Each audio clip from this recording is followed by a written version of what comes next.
خب ما امروز ES6 میخوانیم، درست است؟ ES6 میخوانیم و به خاطر ES6 ما در سلاید اگر ببینم گفتم ES6 اینی مسائل داره و ما امروز از کلاس الی اری میتودز باید کاور کنیم. روز آینده باز بخشای دیگه ش میخوانیم تا که ایره شما ES6 یا اکماسکریپت 6 بلد نباشین در ریاکت کار نمیتونین. خب از اول از کلاس شروع میکنیم. پس به خاطر اینکه از کلاس ما کار کنیم اول باید در خود فولدر ریاکت خود باز کنیم. اینیشیال پوینت ما از index.js شروع میشه. index.js باز میکنیم. اینجا که باز کردم میبینیم که کدام اپ رندر شده. رندر چی معنا میده؟ رندر نشان بده. ریاکت که اول دیگه چی گفته؟ ریاکت دام کرییت روت. ما براتون گفتم ریاکت از خود یک ورچوال دام داره. یعنی براوزر از خود دام داره، ریاکت از خود دام داره. هر دام یعنی داکیومنت آبجکت مدل. خب وقتی هر تغییرات در ریاکت میاد، ریاکت چی میکنه؟ دام خود میگیره امرا با دام براوزر کمپیر میکنه و اگر دید که کدام تغییرات وجود داره، باز اون تغییرات از دام خود میگیره ده براوزر چی میکنه؟ ترانسفر میکنه یا ایمپلمنت میکنه. خب به این صورت یعنی چه گفته که در خود ریاکت دام تو یک کرییت کو یک المنت به نام چی؟ به نام روت. یک المنت به نام روت کرییت کرد در خود یعنی در خود دام ریاکت یک المنت به نام روت کرییت کرد. بعدن گفته دمی روت نشان بده چی را؟ اپ. خب اینال ای اپ چی از اپ ما ایمپورت کردیم از بالا اپ گفتیم ایمپورت شوه از این فایل. میریم در داخل از این فایل. شما میگینی سخت است، آسان است. خب کم کامپلکس به خاطر میشه فایلایتون جداست.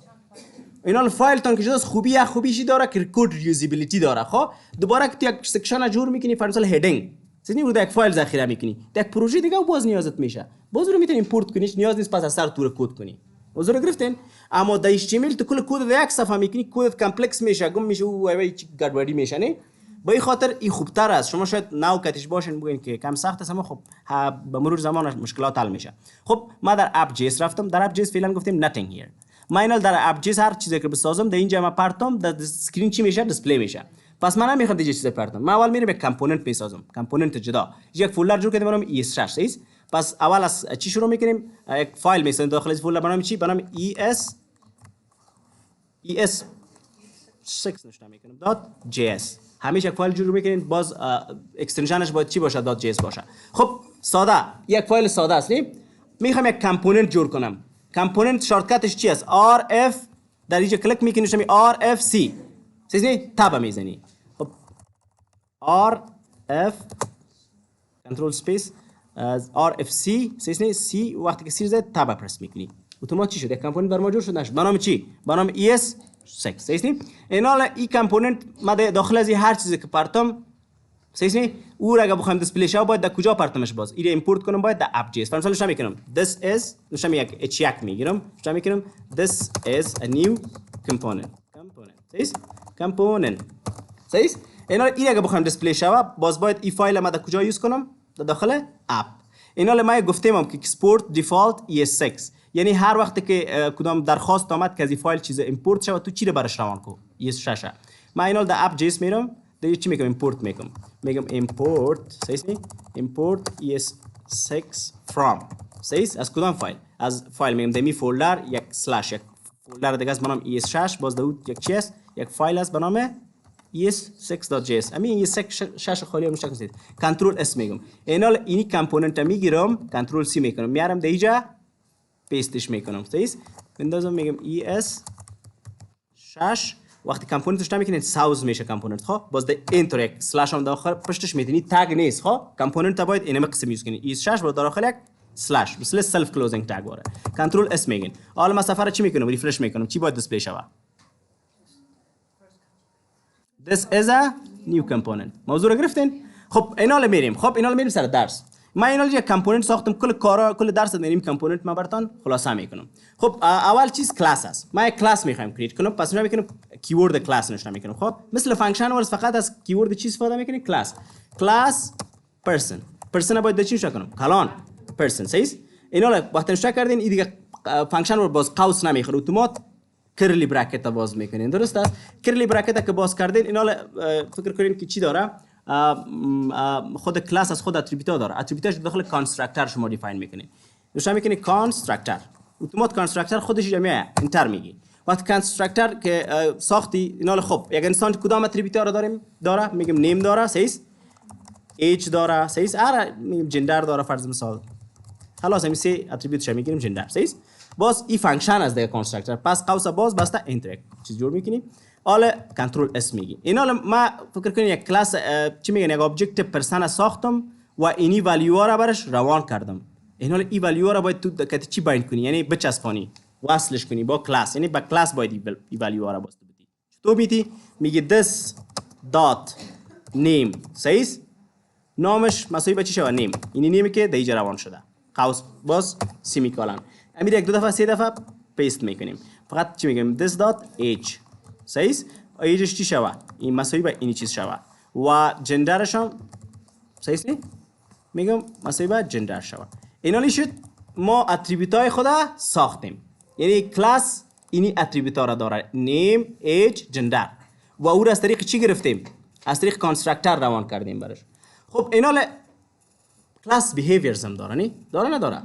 مثلا رفتار داره، پس به خاطر رفتارش باید فقط ساده فانکشن جور میکنین. نوشته میکنین فور مثال eating چی هست؟ اتریبیوت هست نیست؟ eating باز قوس باز بسته باز اتر نوشته میکنین. باز چه میکنی؟ return I am eating. صحیح؟ این شد یک میتود یا یک فانکشنالیتی امی کلاس. ایران باز که چطور اکسس میکنیم مال ببینین. خب اینا ما یک فانکشنالیتی دیگه هم جور میکنیم. مثلا نام، ایج و تمام معلوماتش یک فانکشن جور میکنیم my info. مثلا my info. صحیح؟ قوس باز بسته و نوشته میکنیم return. باز از تمپلیت استرینگ استفاده میکنیم. درست است؟ تمپلیت استرینگ گرفتم نوشته میکنیم یا تمپلیت استرینگ استفاده نمیکنیم. کوتیشن میگیرم میگم my name is. صحیح؟ اینجا باید تمپلیت استرینگ استفاده شود. خب تمپلیت استرینگ استفاده میکنیم به خاطر که ما ولیو را از اونجا باز میگیریم. my name is چی؟ اینا اینجا دلار ساین میگیریم this dot name. میگم نام ما اینی چیز است. هر چیزی که در اینجا ذخیره باشه اونمون نامم است. باز چی میگم؟ and I am باز کالم I am فرض مثال 24 میگیم. فرض مثال this dot age.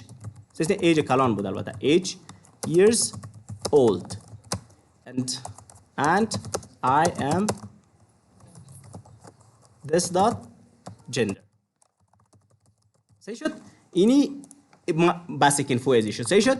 البته اینجا میتونید فیورد فانکشن هم استفاده کنین یا نکنین فرق نمیکنن. استفاده نکنین تو ساده چون این چی شد؟ اینا رو اینجا سلش میتونم نشون میکنم behavior. صحیح؟ behaviors. صحیح؟ و اینجا چی میتونم نشون میکنم؟ attributes. defining attributes. خب اینا رو من چطور اکسس کنم؟ من میخوام یک اینا کلاس ساختم. کلاس فیزیکال اگزیستنس نداره. من هیچ چیز یوز نمیتونم میده.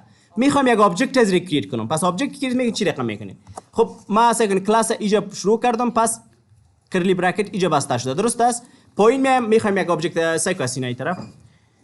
مهم است، زیاد مهم است این موضوع. اگه یاد نگیریم پیش رفتن نمیتونین، باور کنین. خب زیاد مهم است. پس من میخوام یک ابجکت از ایجا بسازم. پس ابجکت کرییت میگه نشه میکنم فرض نشه میکنم کانست یک وریبل میسازم. صحیح؟ نیو می فرست ابجکت نشه میکنم فرست یا احمد نشه میکنم کانست احمد. صحیح؟ مساوی میشه با نیو پرسن. اینا رو داخل قوس کدام ولیو رو برد؟ نیم، ایج، جندرش رو باید روان کنیم. نیمش چی است؟ احمد است فرض مثال. صحیح نی؟ جندرش چی است؟ سنش فرض مثال 30 سال است و خود جندرش هم میگم میل است. صحیح؟ این شد ما یک ابجکت از کرییت کردیم. این ابجکت در کجا ذخیره شده؟ داخل احمد است. اینا رو ما میتونیم اگه بخوایم که نامش رو ببینیم یا هر چیزی ببینیم چی باید نشم؟ احمد دات نیم، احمد دات ایج، احمد دات جندر. میتونم این رقمی ار اتریبیوتش اکسس کنم. به خاطر از این من اینجا نشان میخوایم بدم. اینجا نشان میکنم خاصه کنین. ساده. اگه بخواین کل معلومات نشون بده اینی فانکشن رو میخوایم یوز کنم که کل معلوماتش دینمی روی صفحه بیاید. پس نشان میکنم. به خاطر از اینکه فانکشن در داخل یک تگ در داخل خود اینی چی میگن در جاوا در ریاکت ایرا HTML نمیگن. ایرا JS6 میگن. خب جاوا اسکریپت اکستنشن. البته روز آینده بازی رو میخوان آینده. خب 2 روز بعد شاید بخونین. جاوا اسکریپت اکستنشن به شما این ابیلیتی رو میده که کد جاوا اسکریپت در داخل HTML کار کنی. وقتی که شما دیدین که کد جاوا اسکریپت با HTML مکس بود، بفهمین چی است؟ JS6 است. ها JS6 برش میگن. اینا ما اگه بخوایم که امور دیجا امو فانکشن ایجا اکسس کنم، دو تا قوس میتونم. صحیح؟ اینا لی JS6 شد. JS6 بود. خب بازم یعنی JS6 به شکل در ریاکت ما JS6 استفاده میکنیم. HTML استفاده نمیکنیم. البته HTML است، اما اینا چی میگن؟ J6 میگن. خب به خاطر که من میتونم جاوا اسکریپت هم داخل از کار کنم. داخل از کار نمیتونم. اونجا باید مجبور بودین در HTML تگ اسکریپت نوشته کنین. یه چی نوشته میکنم. میگم به خاطر که فانکشنش اینی فانکشن کال کنم. خب ابجکتش در کجاست؟ احمد است یا نیست؟ چون یک ابجکت کرییت کردم از پرسنت در چی افتاد؟ در احمد افتاد. اینا میخوایم احمد دات نوشته کنم احمد دات my info. قوس باز بسته. یعنی اینمی احمد در داخل احمدی خب ابجکت کلاس پرسن بود. صحیح؟ و ابجکت کلاس پرسن که بود اینی فانکشنالیتی ها را کلش ای احمد داره. خب وقتی که داره پس من میگم احمد دات ما اینفو، یعنی دمی احمد برو اینی فانکشن ما اینفوش چی کو بر ما کال کو، یعنی نشان بده که چیزی که است. پس اینی که وقتی کال میکنین شما اینی را اصلا براتون ریترن میکنه. درست است؟ من اینا ریفرش میکنم صفحه رو ببینید چی نوشته میشه. My name is Ahmad and I'm 30 years old and I'm male. موضوع رو گرفتین؟ خب اینا رو میخوایم فرض مثال نوشته کنم، فرض مثال بعض چیزای دیگه شما میخوایم که نام جدا جدا اگه بخواید ببینین اکسس کنین هر پراپرتی یا کلاس چطور میتونین. من نوشته میکنم h2 پس h2 رو بسته کردم، داشته میکنم احمد دات نیم. صحیح؟ این نامش شد جدا. اینو میره کپی میکنم کنترل سی بی. احمد دات دیگه چی بود؟ h احمد دات جندر. صحیح؟ و اینا رو ریفرش میگم سه شما ببینین کامپایل میشد، مشکل نیست. احمد سی میل. موضوع گرفتین؟ خب این بود کلاس. صحیح؟ کلاس خلاص شد موضوعش. امید دارم که موضوع رو گرفته باشین. من ایره پاز میکنم.